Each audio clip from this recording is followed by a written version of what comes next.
Okay, welcome to one of two videos I'm going to do today. I'm going to be looking at the new Marvel game, Marvel X-Men Mutant Insurrection. I'm going to set up for 3-player solo and have a look at the second plot as a bit of a playthrough. So this is the first one where I'm going to do the setup, and then I'm going to play through the second plot of the game to give you a feel of what's going on. So without further ado,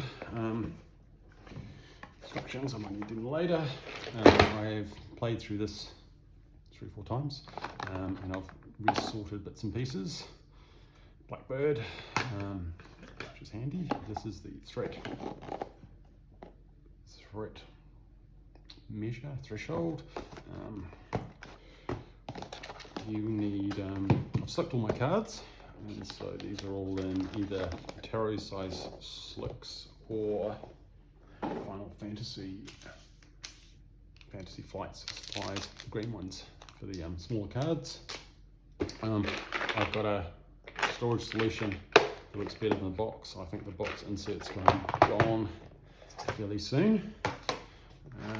But if we get expansions, which is probably an inevitability, the insert's probably going to go anyway.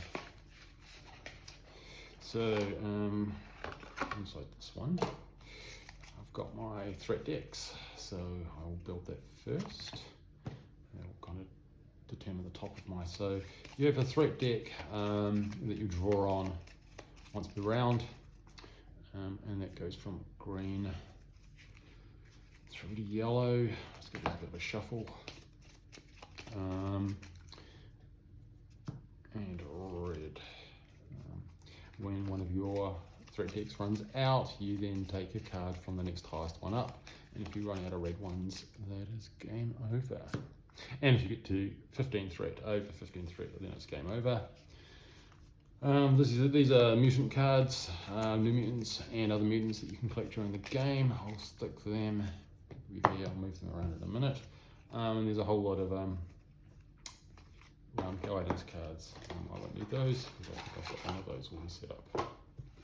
So we're going to do today second Indonesia, which is plot number 2, and I'll put that over here just so I know what that is. The setup for that, well, I guess we'll get to that in a minute. You have a whole lot of other story cards that will pop as you work through the different plots. These are numbered, so they have numbers, and you probably should keep them in numerical order. So I'm not going to need those for the moment. I'll dig those out as necessary, so I'll stick those handy there. You also have a whole lot of X-Men characters that you can choose from, which is pretty fantastic, and each one has a standee. I am going to play with Cyclops, Gambit, and Forge.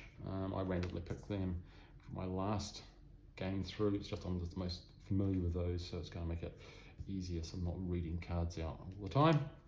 The setup with second Genesis is that you randomly return 6 unused heroes to the box. 2, 3, 4, 5, 6. They can go back in the box. I'll probably throw the other ones back in the box. That is in case one of your characters gets KO'd, you can start with a new character, and so that then restricts your chances because this is about mutants being kidnapped. So a team of X-Men have gone missing, so that's your 6. So it means that you've got restricted choices if you're going to replace any of your characters during the game. Each character has an assist card, which they can give to other characters on the same mission to assist them. So I'll give each of them, they'll start with that.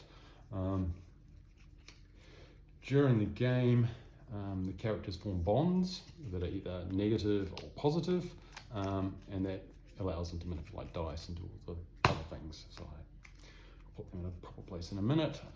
So this is my guide cards. I'll stick them to the side. Hopefully I won't need them too much. And the rest of the X-Men, I'm just going to throw back in the box because I don't need those. Okay, so onto the big cards. So you have a villain deck, which is a whole stack of villains that sometimes pop based on your threats. So you just give those a bit of a shuffle, throw them over there. I'm going to move my mutants. Hopefully we can see that. Let's take a look. Yeah, that looks okay. I'll put my mutants under there because I need to draw them. When you draw your bond cards, you draw them from the bottom of the deck, so you don't have to worry what's on top. So you can do a bit of a shuffle, and I'll stick those over there in case we need them.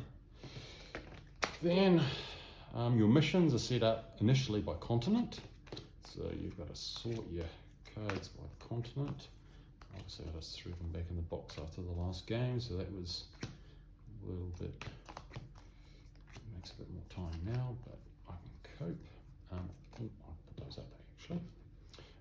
You also have 3 school cards, which are Xavier's Office, Cerebro, and the Danger Room, which you can go for training and other abilities.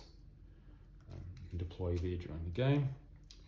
Maybe I'll just move those down for the moment while I get my continents organised.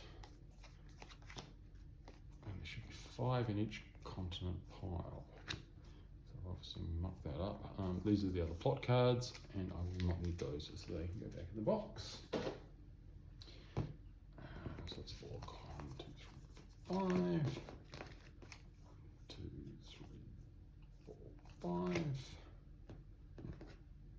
1, 2, 3, 4, 5. 1, 2, 3, 4, 5. I've done that one. 1, 2, 3, 4, 5. Yeah, there we go. Okay, I'm just going to have a quick look at the rules, setup rules. Always got to get my missions in the right order. When we're playing with, I'm going to play with 3 heroes.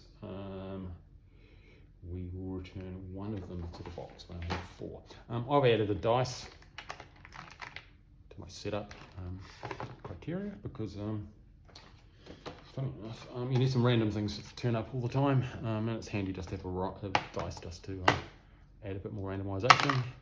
So 1, 2, 3, 4, 5, 6. That one can go back in the box.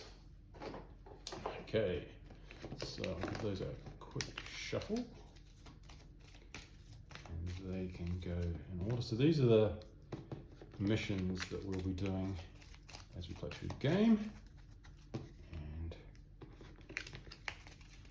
I do believe.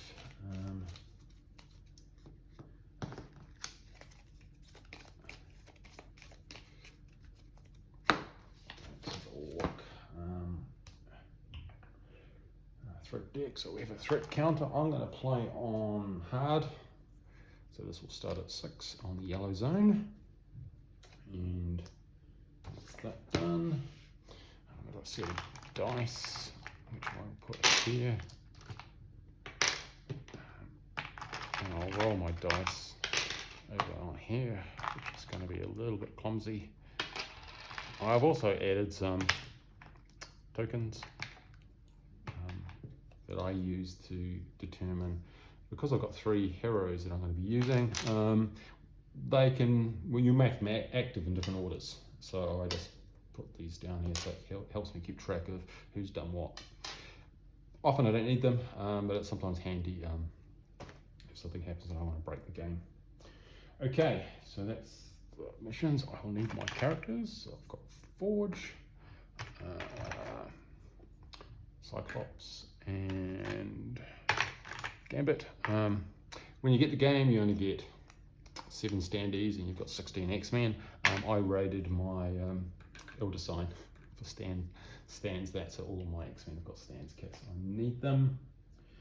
We've got our plot. It has a setup.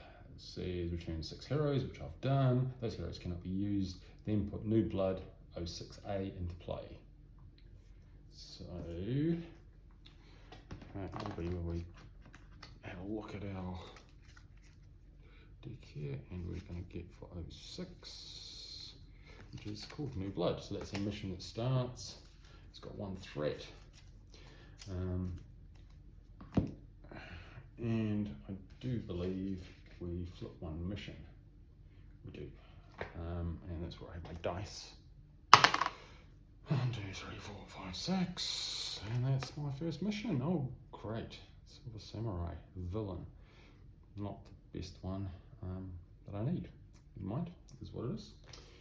Okay, and I'm pretty sure I'm good to go.